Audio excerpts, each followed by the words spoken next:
राजकुमारी पद्मिनी सिंघल के राजा गंधर्व और रानी चंपावती की बेटी थी। वो इतनी सुंदर थी कि उनकी खूबसूरती के चर्चे दूर दूर तक फैले हुए थे।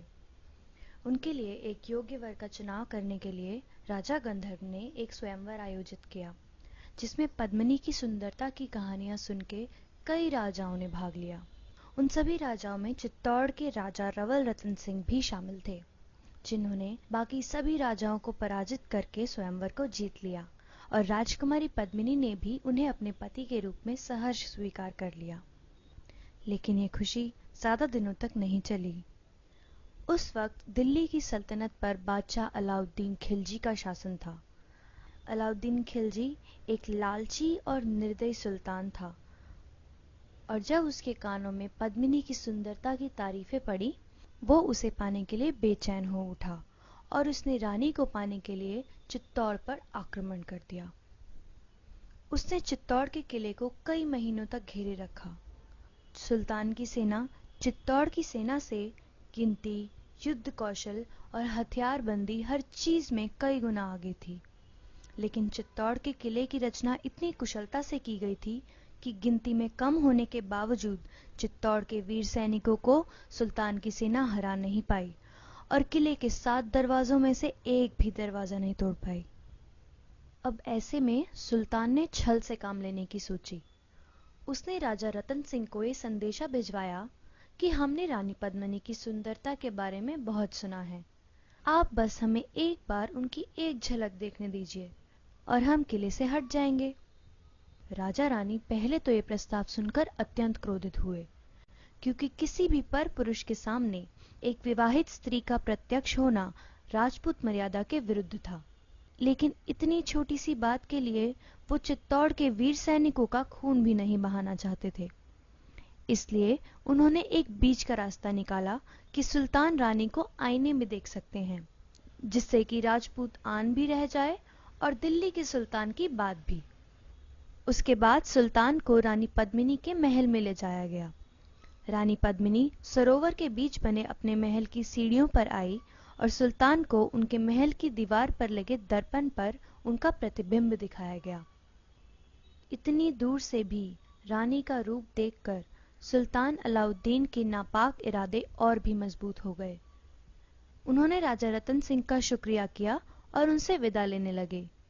राजा को बातों में लगाकर सुल्तान उनसे किले के 7 द्वार पार करवा लाए, और जैसे ही वे आखिरी द्वार पर पहुंचे, जाल बिछाए तैयार सुल्तान के सैनिकों ने रतन सिंह को बंदी बना लिया और उन्हें दुर्ग के बाहर एक शिविर में कैद कर लिया।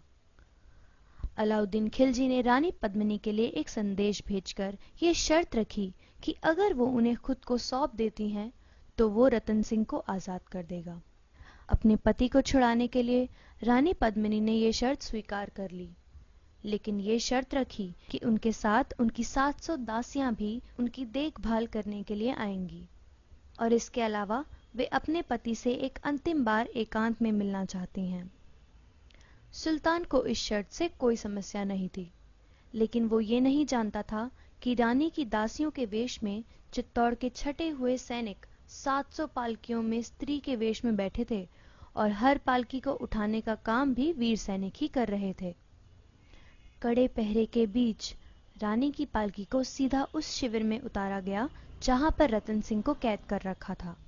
लेकिन उस पालकी में भी पद्मिनी नहीं, बल्कि उनका 12 साल का भतीजा बादल था, जिसने आते ही रतन सिंह को आजाद किया और उसके एक इशारे पर सभी सैनिक पालकियों से उतरकर अचानक ही सुल्तान की सेना पर टूट पड़े।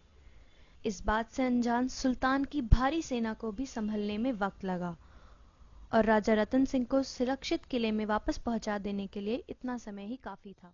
उस दिन के बाद कई दिनों तक सुल्तान और चित्तौड़ के सैनिकों में युद्ध चलता रहा, लेकिन धीरे धीरे चित्तौड़ के वीर सैनिक वीर गति को प्राप्त होने लगे और चित्तौड़ का किला कमजोर पड़ने लगा। जब रानी को ये प्रत्यक्ष दिखने लगा कि चित्तौड़ की हार निश्चित है, उन्होंने सुल्तान के हाथ पड़ने की बजाय आग में जल जाना बेहतर समझा। किले की सभी महिलाओं ने भी उनके इस निर्णय का समर्थन किया। राजपूतों में इस प्रथा को जौहर का नाम दिया जाता था। एक तरफ जहां सुल्तान किले के द्वार पे द्वार भेद रहे थे, तो वहीं इस तरफ किले के अंदर एक विशाल चिता का निर्माण किया गया। रानी पद्मिनी के साथ 16,000 राजपूत महिलाओं ने अपने संबंधियों से अंतिम विदा ली और उस जलती चिता में आहुति की तरह समा गई।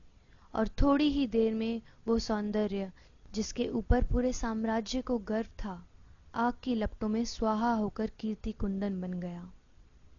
महाराणा रतन सिंह के नेतृत्व में 30,000 राजपूत सैनिक केसरिया बाना बांधकर हर हर महादेव का नारा लगाते हुए सुल्तान की सेना पर भूखे शेरों की तरह टूट पड़े और अद्भुत पराक्रम दिखाते हुए वीर गति को प्राप्त हुए। खून से रंगारंग सुल्तान ने जब किले में प्रवेश किया तो भीतर उसे कोई भी नहीं मिला। रानी पद्मिनी के जौहर की जीत हुई और ये जौहर इस बात का प्रतीक था कि भारत की स्त्रियों के लिए उनका सम्मान, उनका स्वाभिमान सर्वोपरि है।